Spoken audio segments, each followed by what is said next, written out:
Today's shir is Le'ela Nishmat, William and Helen, Rochel Bas Yosef, Dov ben Avraham, Tzvi Dov ben Chaim Pesach, and Avram and Mordechai David, Chaim ben Fega, and Mordechai Netzach ben Rivka, Chaim ben Gedalia, Zalman Leib ben Moshe, Chaim Elio ben Yosef Moshe, Amichai ben Yaakov, and Gedalia ben Tzvi Ruvain, Le'ela Nishmatam.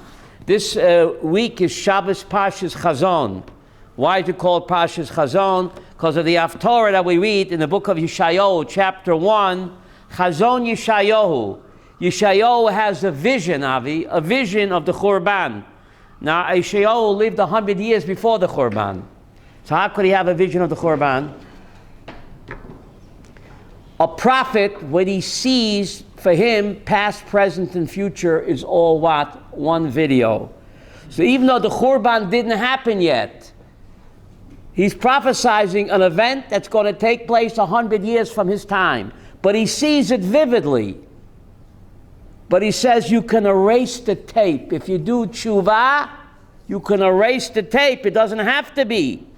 So he describes it as it's happening now, even though it's going to happen 100 years later. And why is he telling the Jews? You can change the diskette. If you do tshuva, we can what? Erase that terrible video. But unfortunately, it fell on what? On deaf ears. Unfortunately, right? It fell on deaf ears, and the tape was not erased. But look what he tells them. Now again, we make a mistake that we think he's only speaking for their time. Chanoch, not so. There were millions of Nevi'im, the Gemara Megillah says.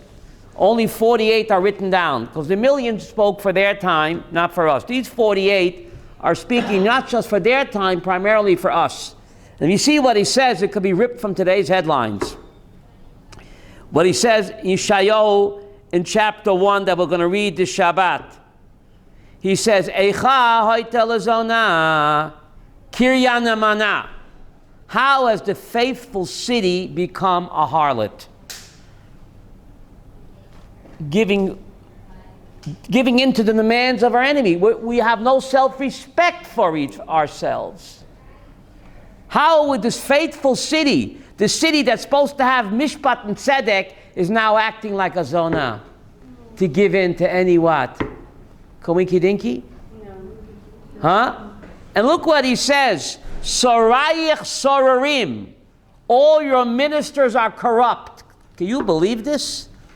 Sorayich sorarim. Your ministers are corrupt. Gee, who's he talking about?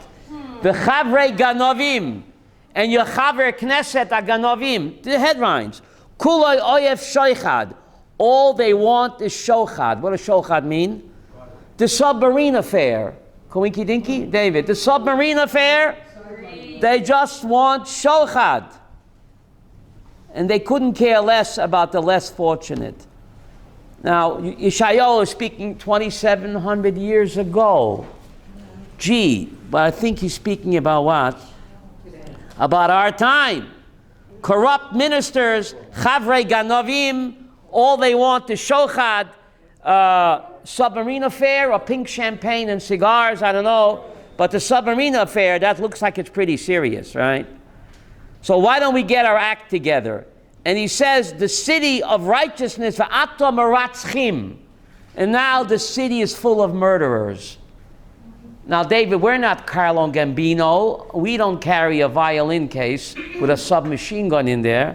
What does meratzchim mean? Elisheva knows. Killing me softly with words. Killing me softly. I think it's called character assassination. To slander each other, that's called meratzchim, that's called murderers, says Yeshayahu. There's more than one way to kill. You don't need a Tommy gun. When you slander someone, David, it's like you're spilling the guy's blood. And even in English, it's called what? Character assassination. Killing me softly with words, huh? So it looks like nothing has changed. He's speaking to us. He's speaking to us today. How the ministers, all they want is payoffs and shochad, and they're all corrupt.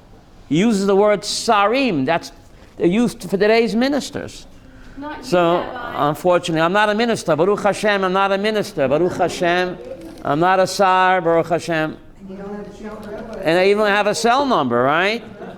Now, when you ask an Israeli politician for his cell number, takes on a whole different meaning today. A prime minister in jail, a president in jail, a finance minister in jail. You ask a politician for Israel, for his cell number, David, it takes on a whole different meaning, I think. No? What? The prime minister has been released from jail. And what about the president? Has been released also? The president was also released? Okay. Please release me. Let me go. He sang that song and they let him go.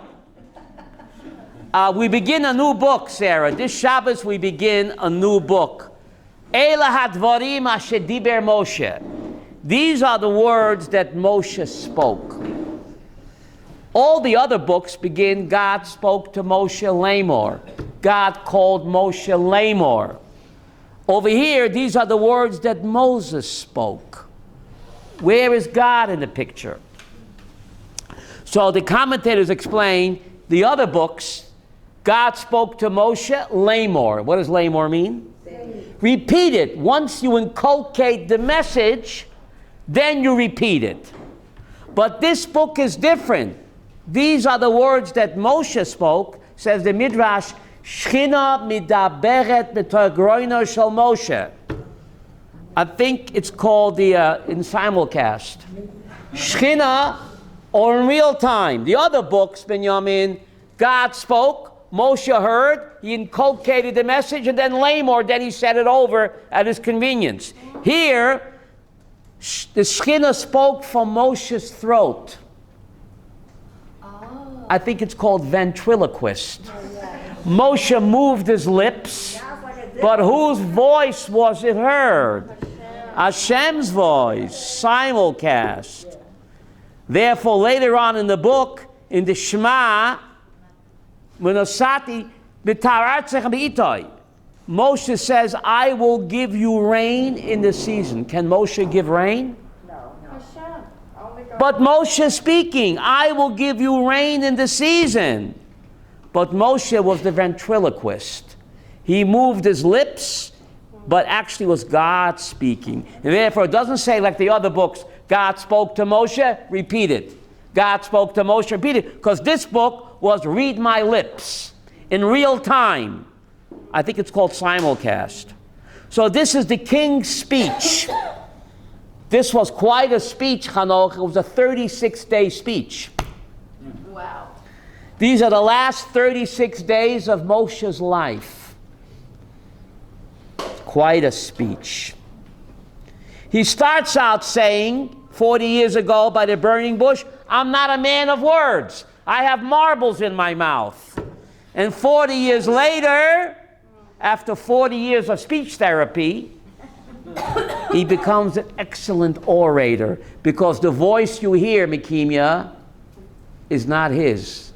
Read my lips. It's HaKadosh Baruch Hu speaking. God is speaking through his mouth.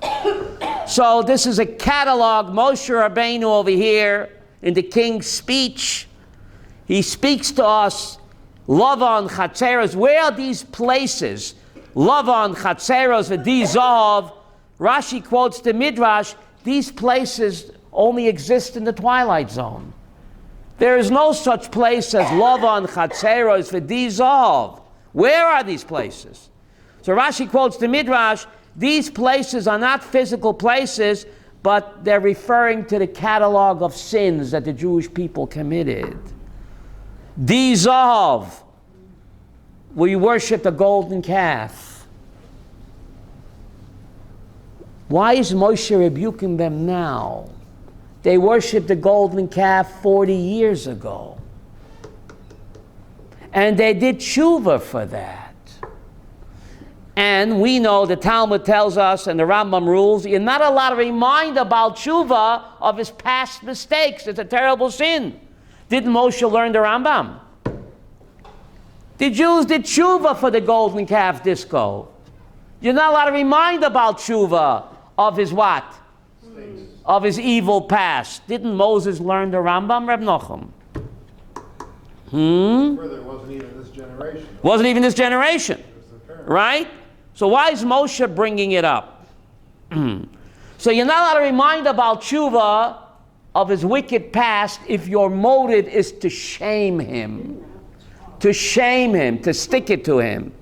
But if your motive is to bravo, look how far you've come.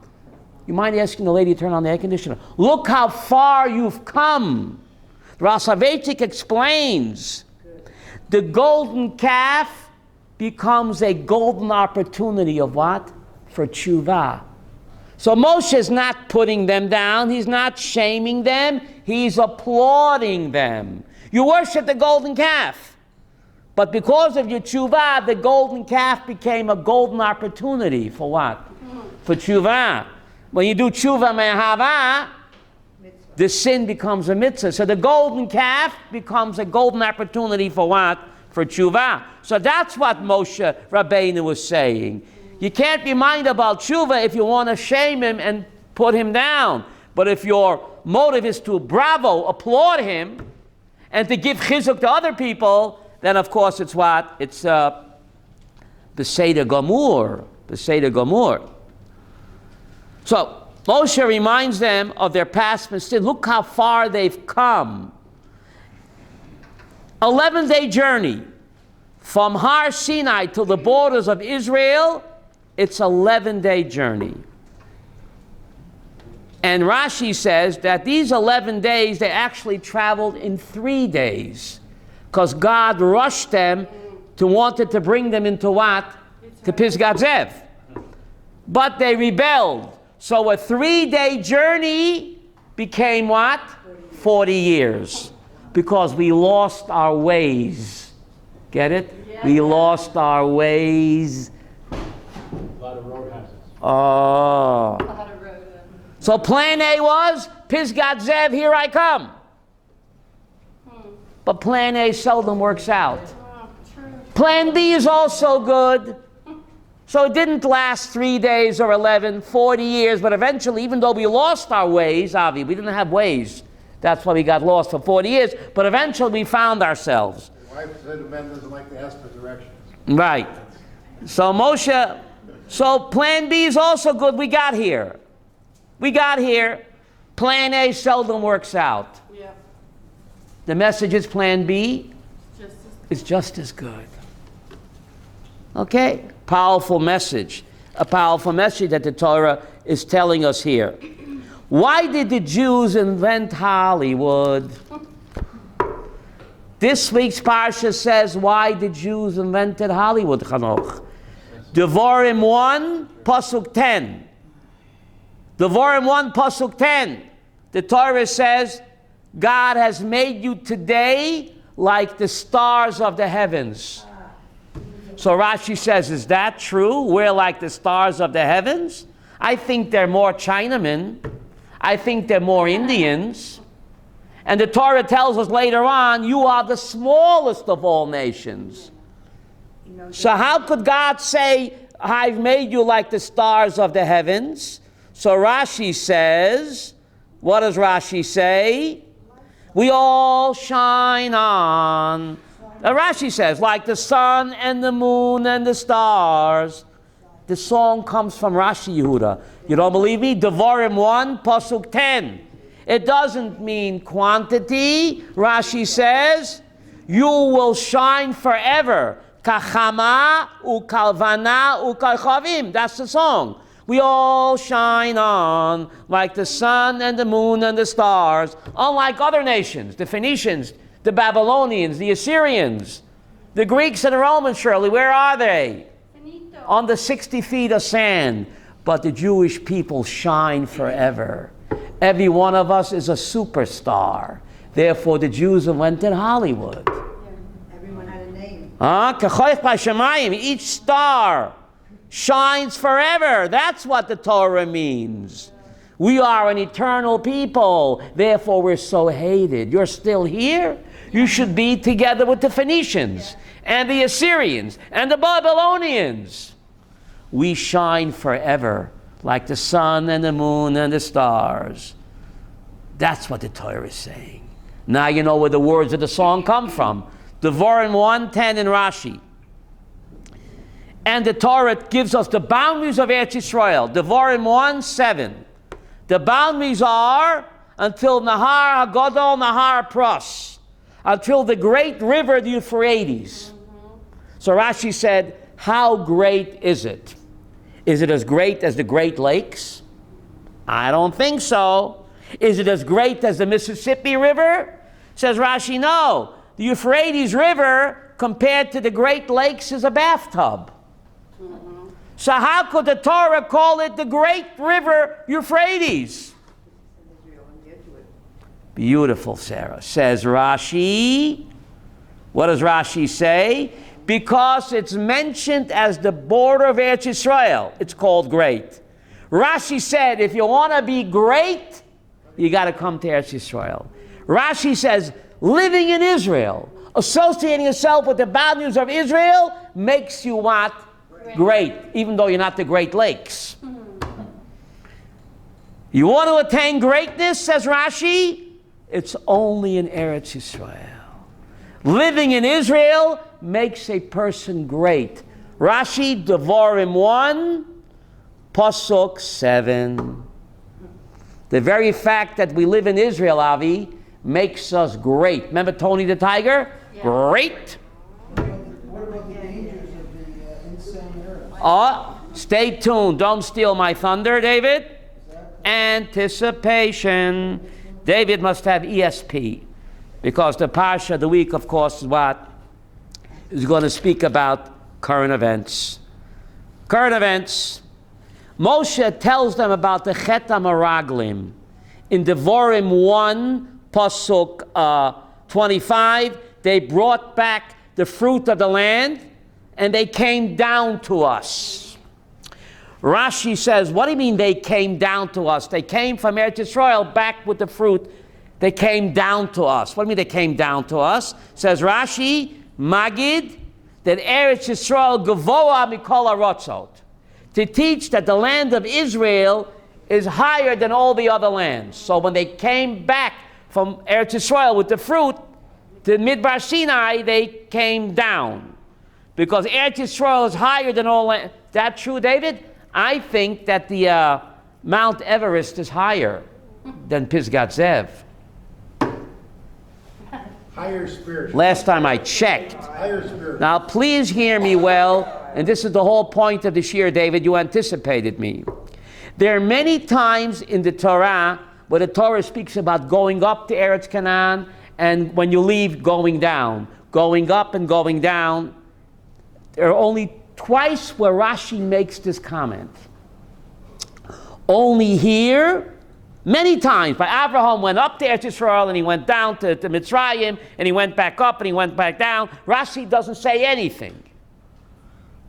Only twice does what it says going up and going down regarding Israel, Rashi comments. Once over here, Eretz Yisrael Gavoa Mikol Arotzot, and there's only one other time where Rashi comments, even though going up and going down is mentioned many times in the Torah regarding what? Israel. The only other time is in Bereshis 45, Pasuk 9.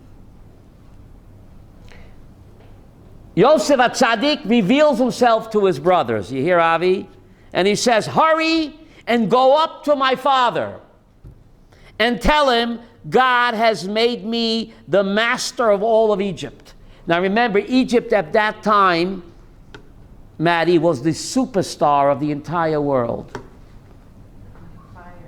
At that time, Egypt was the lone superpower of the entire world. So he sends a message. He says, Pop, go up to my father and say, God has made me the master of all of Egypt. Pharaoh doesn't make a move without me. So Rashi said, let me hurry to my father and go up. Says Rashi, why go up? Eretz Yisrael Gavoa Mikol Arotzos. To teach that Eretz Yisrael is the highest of what? Of all, even Mount Everest. Right. But many times before it says Avram went up and he went down to Mitzrayim, back up and down. Rashi doesn't say anything. Only here and in our Parsha. And what's the message? Why? Rashi's so profound.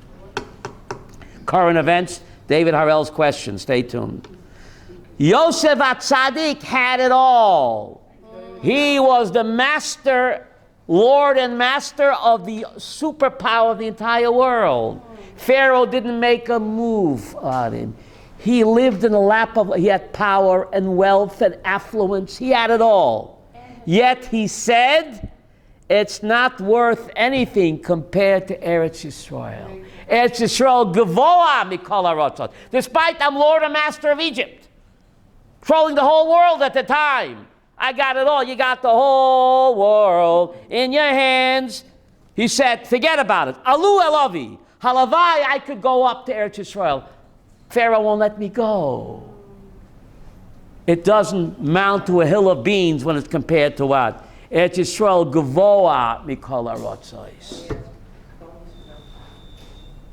If you want to get a spiritual high, even though you're not on Mount Everest, a spiritual high can only be attained where? In Pisgat Zev. I mean Baka. I mean Ashkelon. You hear this? So only now, despite all of Yosef's wealth and affluence, he had the whole world in his hands.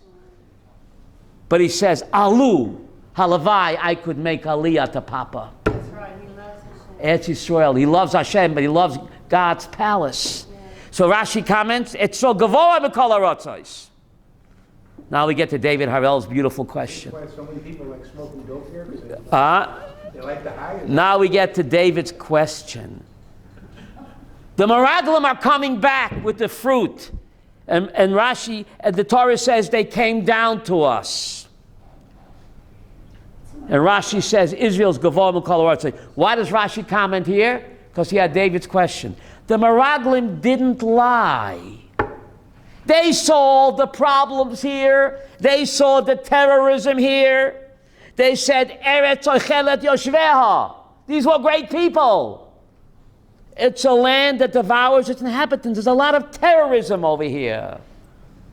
They weren't lying, but Moshe said, Afal Pikain, Eretz Yisrael Gavoa Mikol Harotzos. Despite the terrorism here, despite the problems here, it's all worth it. It's all worth it. So Benjamin, therefore, Rashi only comments over here again, besides by Yosef. Magid, She'etz Yisrael Gavoa Mikol Harotzos, despite the Meraglim's negative attitude, and despite the problems that they saw here, it's still Gavoa Mikol Harotzos.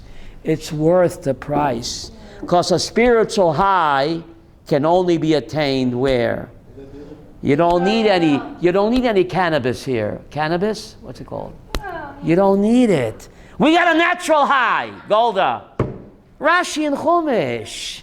Eretz Yisrael gives you a natural high. You don't got to smoke dope. No. Eretz Yisrael gives you a natural high. And Dafka when the Meraglim, they came back with this frightful report. They saw the terror here. So Moshe had to say, yes, it's worth it. Because to get close to Hashem can only be in Eretz Yisrael. Despite the problems over here. Despite the problems. Powerful message that the Torah is conveying in this week's Parshat. In this week's Parshat. Now, Rashi is so profound, David. Rashi is so profound. The Torah goes on to tell us over here in Devarim 2, Pasuk 9 and 19, God says, do not tangle with Ammon and Moab. Ammon and Moab's land belonged to the Bnei Lot. You cannot have your eyes on the land of Ammon and Moab. That belongs to Lot. Lot. Remember, Lot had two kids with his daughters. One was called Ammon, one was called Moab. Very fertile territory. God says, forget about it. You cannot have their land, Ammon and Moab. Why? So Rashi says, incredible Rashi. This week's Parsha. When Lot went down to Mitzrayim with Uncle Abraham, remember? And they went to passport control. And the Egyptian passport official said, who's this gorgeous woman with you? And Avram said, what? She's my sister. And Lot could have said, she ain't heavy, she's my sister. Lot could have said, wait a minute, Uncle Abraham is lying. She's not his sister, she's his wife. And he held his tongue. He didn't rat out Uncle Abraham. Therefore, as a reward, because he kept his mouth shut, he didn't say that she's really a sister. Therefore, he gets what? Double portion of Ammon and Moab. You understand this, Rabbi Abraham? But you didn't rat out your uncle. So you get a knip in the bekel. How do you say that? You get a double portion, Ammon and Moab. That's what Rashi says. He didn't rat out his uncle. He didn't turn him in. He kept quiet. So he gets the double portion of Ammon and Moab. What's the message? And why should I care, Achmiel? Torah's GPS. What's Rashi telling me? Rashi's telling me, even though you do a small favor to somebody. Now Lot, if he would have turned in his uncle, Avram had no heirs at the time. Lot would have become a very, very wealthy man. He turns in his uncle, the Yerusha goes to him, but he kept quiet. It looks like a small favor. In God's eyes, Benjamin, any favor that you do, even though you think it's small, in God's eyes it's big. Oilab chesed yibonet. There's a pasuk in Tehillim 89. The reason that God built the world, that we should do chesed for people. Even a small, in your eyes it might be small. You give a smile to somebody with a friendly good morning. Some people like they can't smile, they're like constipated. You give a friendly smile with a good morning. You think, what are you doing? In God's eyes, it's very valuable. Any chesed you do for anybody, don't dismiss it. That's the message that the Torah is teaching over here. Powerful message, right? He did a small favor to Abraham and didn't turn him in. He gets Ammon and Moab. Double portion. Why do you think he did? Why didn't he turn him in? Yeah. It's his uncle. But if he would have turned him in, he would have been a rich man. Uncle Abraham was bigger than U.S. Steel, and he had no other heirs. But he kept his tongue. Avi, even though he liked money, Lot did. So that deserves that his children will get not one portion, but what? Double. So the message is, Avi, you do a favor to anybody. No matter how small you think it is, in God's eyes, it's a big deal. In God's eyes, it's a big deal. Powerful Rashi in this week's Parshat. Powerful Rashi. Now, we know the Parsha of the week has to current events. Bibi is reaching out and trying to make peace. He's a traitor. He's trying to make peace. Yeah. We're going to get war. Where did he learn from? We're going to get war. I think, Maddie, in this week's Parsha, I'm being done. Bibi lekaf schus. Don't throw rotten tomatoes at me, Benjamin. Please, you get I want to show you in this week's Parsha to be Malamed schus and our Prime Minister. Please don't jump on me until I tell you. Devarim 2, Pasuk 26. Devarim 2, Pasuk 26. Moshe Rabbeinu says, I sent out peace negotiations to Sichon Melech Heshbon Divrei Shalom. I tried to negotiate peace with that vicious anti-Semite, Sichon, the king of Heshbon Divrei Shalom. Rashi in Devarim 2:26 says, God never commanded him to send out peace feelers to that vicious Jew hater, Sichon Melech Heshbon. Where is Moshe Rabbeinu sending out peace feelers to Sichon Melech Heshbon? God never commanded him. So Rashi asked that question. So Rashi says, Moshe learned from HaKadosh Baruch Hu. Moshe learned from HaKadosh Baruch Hu. Moshe learned from HaKadosh Baruch Hu. I'm being Melamed Choshen, our Prime Minister, based on this Rashi current events. You should walk over there, demonstrate. He should get 1 minute. Got a tough crowd here. Yaakov also. Devarim 2:26. Remind me over Shabbos to show you this Rashi inside. Devarim 2:26. Your hair will stand up. God never commanded him to send out peace feelers to Abu Mamzer, Sichon Melech Heshbon, the vicious Jew hater. Says Moshe Rabbeinu, I learned from whom? From whom? Where did he learn from Hashem? Says Rashi, you're sitting down. I learned from HaKadosh Baruch Hu. God could have zapped Egypt with one bolt of lightning, wiped them all out. Did he do it? First he sent Moshe, Shalach et Ami, let's negotiate, negotiate. Why didn't God just zap him? Why did he first send Moshe to negotiate, to plead, try this and try that? And then when that didn't work, first he made Dam, and then he made Sephadeya. Why not just destroy them, Golda, in one zap? That's what Moshe asked. So HaKadosh Baruch Hu is what? Always looking for shalom. So I want to say, I'm Melamed Choshen, our Prime Minister, Maddie. It's the only Prime Minister we have. Perhaps he learned this week's Rashi, Shirley. Devarim 2:26, where Moshe tries to negotiate peace with Sichon Melech Heshbon, even though God never commanded him. Why is Rashi telling me this, Reb Nachum? Current events in the Parsha? I think so. Otherwise, why does Rashi? So even though you don't succeed, you have to keep trying. Like God did with Mitzrayim. He sent Moshe, he sent Aaron again and again, and then he didn't zap them at once. He sent one plague and another plague and another plague.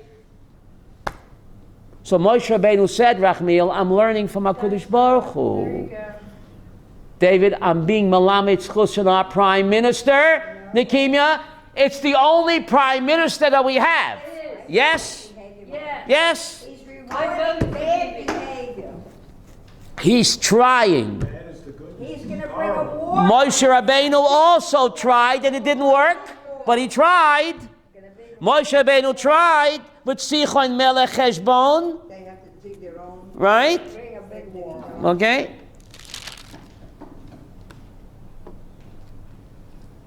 There's a pasuk in Mishlei, David. Leiv melachim biyad Hashem. There's a pasuk in Mishlei.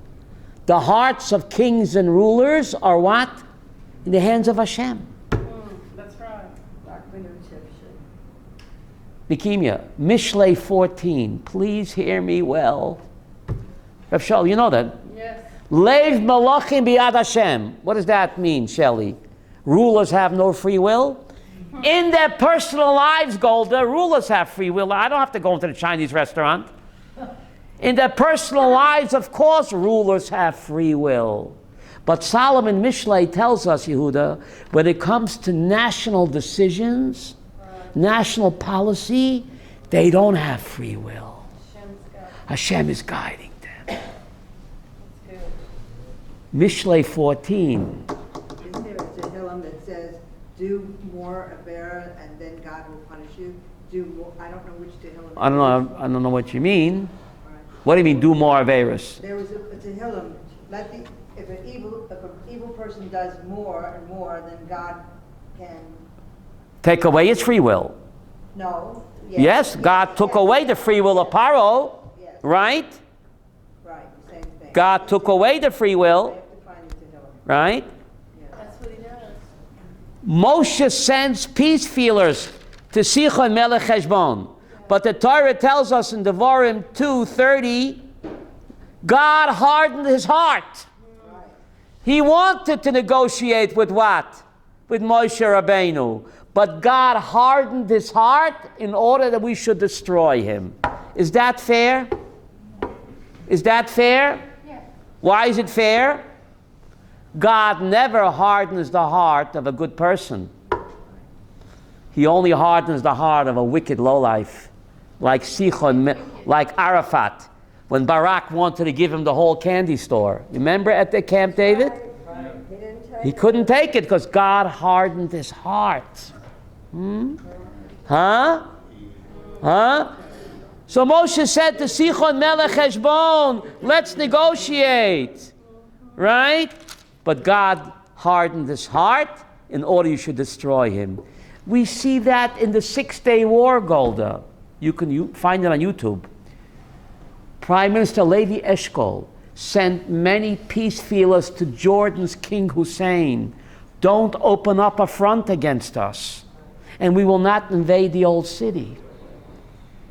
Don't shoot, and we'll stay neutral with you. But he couldn't help himself. He attacked us, we destroyed the Jordanian army, and we recaptured Jerusalem. Because God wanted us to capture Jerusalem, the old city and the Temple Mount. So King Hussein, despite better judgment, had to say what? No. He had to attack us, knowing he'd be destroyed. The Jordan army was no match for Israel. And he knew it. But if he would have accepted Levi Eshkol's peace feelers, we will never have the Kotel. So you see, the Parsha of the week comes alive. The hearts of rulers are in God's hands. In God's hands. The rulers have free will. Mickey, you're not listening to me. Rulers have free will in their personal lives. Mickey, please listen to me. Rulers have free will regarding their personal lives, right? But regarding national policy, Mishlei says, Leiv Malachim biyad Hashem. Blame God. Don't blame Bibi. That's right. Mishlei 14, Mikimia, I'll show it to you.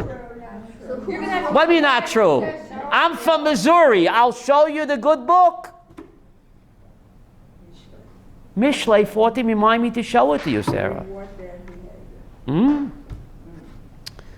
Incredible.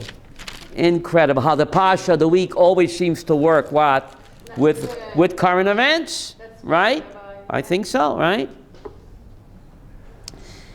Now Rashi says that Moshe Rabbeinu did not rebuke the Jews until close to death. Who did he learn from? Yaakov Avinu. Yaakov tells his son Reuven. Remember, Reuven did the thing there, wasn't nice, whatever he did there with Bilhah. And Rashi quotes the Midrash. He says, Reuven, my son, why did I not rebuke you right away? Why did I wait until what? The end.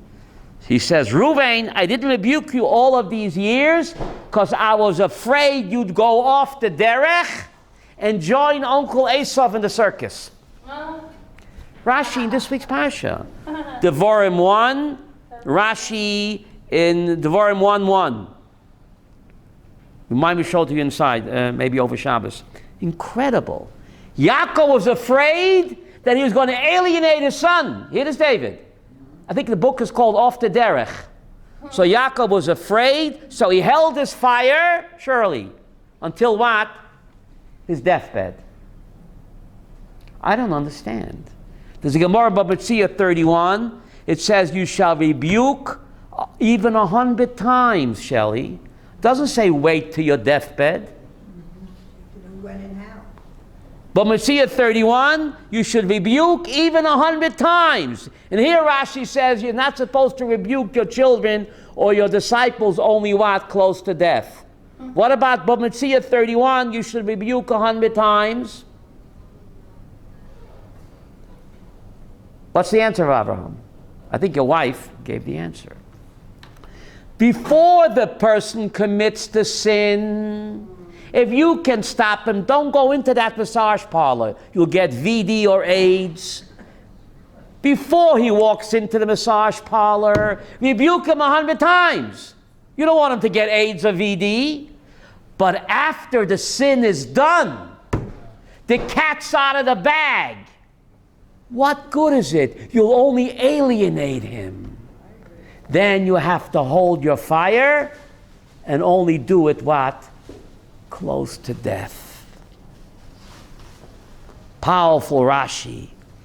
To know when and how to rebuke your kids. Before the fact, rebuke them to stop them from self-destructing. But once the deed is done, Avi, don't say anything. It's counterproductive. You'll only alienate them. Then you have to wait close to death. Because close to death, you know that the person will take it in. You'll know that the person will take it in. So Yaakov didn't rebuke Reuven, Shimon, and Levi, only close to death. I thought he did. Good thing you came today. You see, isn't it good that you came today? He didn't rebuke them, only close to death. Look in Parshat Vayechi. Because the deed was done, Shirley. Reuven did the sin. Shimon and Levi did it. What good is it? You'll just push them away. You'll alienate them. So he didn't say anything, Elisheva, until, you can't miss the punchline, until close to death. Then you will not alienate them. Why? Because you're checking out the Olam Haba. Strange pasuk. In Parshat Vayechi, it says he blessed them all. Or Chaim says he blessed them all. Gee, Reuben, Shimon, and Levi didn't get no blessing. They only got rebuke, rebuke, rebuke. Why does the Torah say, Maddie, he blessed them all? Says Or Chaim HaKadosh, when a parent blesses a child before death, when a parent rebukes a child before death, that's the greatest blessing. The greatest what? Blessing. 'Cause you take When a parent rebukes a child before death, says Or Chaim HaKadosh, that's the greatest blessing. Parent is about to die. My dear child, you messed up. You can do better. Learn from your mistakes. Don't dwell in the past. It's time to move on, Reuven. Shimon, it's time to move on. I know you can do better. And look how far you've grown from those mistakes. Look how you've grown. When a parent rebukes a child before death, that's the greatest what? Blessing. And therefore the Torah says he blessed them all, even though Reuven, Shimon, and Levi got rebuke. But when did they get the rebuke? Before death. That's a blessing. That's a blessing. Is it a blessing to know when you're going to die? Well, that's a good question, Maddie. Most of us don't know when we're going to die, and that's good. Because if we did, we'd be very nervous. Right? We'd be very nervous. Well, how do you Right. know when to bless your children? When you feel, a person like Elaine who's critically ill, you have a feeling, you don't know for sure, but when you get the report from the doctor, Nebuch, and it's not good, that's a time to what? Rebuke or i.e. bless your children. But in a loving way. In a loving way. Because the rebuke is given in the wrong way, it's counterproductive. It's counterproductive. People make a mistake. They say, the little kids, you're a bad boy, you're a bad girl. That's what they say. Right? If you say you're naughty, he'll believe he's naughty. Don't like what you did. Right? You say you're bad, you're no good, you're no good, you're no good. You become no good. You're supposed to say, you're such a good child. How could you do such a nasty thing? It's not becoming to you. You're a tzaddik, you're a tzaddikis. It's pasnish fadir. How do you say that in English? It's not becoming you. That's how you rebuke. And if you can't do it that way, Avi, don't do it. It's counterproductive. It's counterproductive. Now we get a distorted picture from the movies after King David sinned with Bathsheba. Nathan the prophet comes to rebuke him. the movie, angry. That's why he comes to him? Look at Psalm 51. If you don't know English, if you don't know Hebrew, you're mixed up. Psalm 51. B'voye elav Nosan Hanavi kashe boel Batsheva. Nosan Hanavi comes to rebuke David kashe boel Batsheva. The English says after he came to Batsheva. But the English is wrong, Reb Nachum. How do you say after in Hebrew? Achar. Achrei. The text in Psalm 51 says kashe boel Batsheva. English says after he came to Batsheva, Nosan Hanavi came to rebuke him. It doesn't say after. It says kashe boel Batsheva. What is that? Who knows Hebrew here, Yudah? Just like he came to Batsheva. So Rapam Zatzal said, what does that mean? You're sitting down, Binyamin. How did David come to Batsheva to get a date? Lovey-dovey.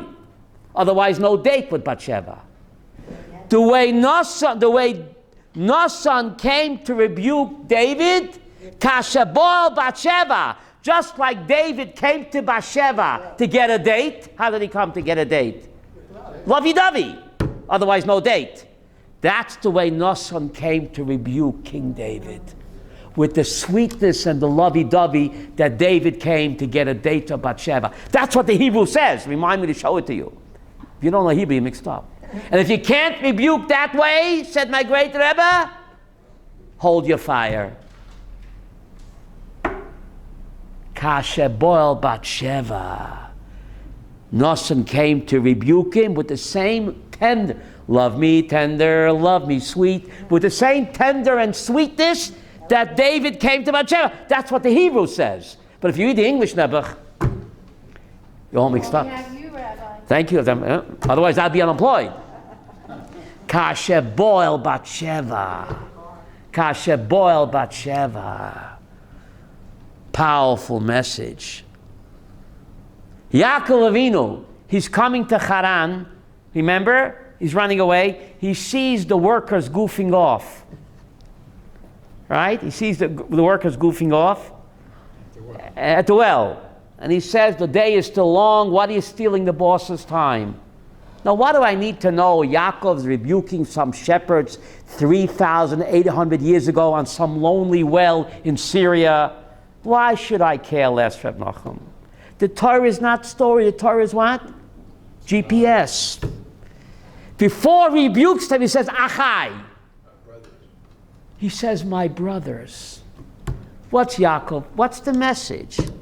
If you can't make the person feel like a brother, don't rebuke him. Yaakov says, Achai. He ain't heavy. He's my brother. I love you like a brother. You're stealing the boss's time. We'll go to Gehenna. I love you too much for that. You're my brother. Don't steal the boss's time. I love you like a brother. Yaakov was not shooting the breeze. Achai! Once he made them feel like a brother, then he rebuked them. But if you can't rebuke in a brotherly, loving way, don't do it. It's worse than doing nothing. Powerful message. Sunday at 2 o'clock we have a shiur. It's called, Did a Rabbi's Humility Destroy the Temple? Sunday at 2, Did a Rabbi's Humility Destroy the Temple? So here at Sunday. Next Thursday we're not here.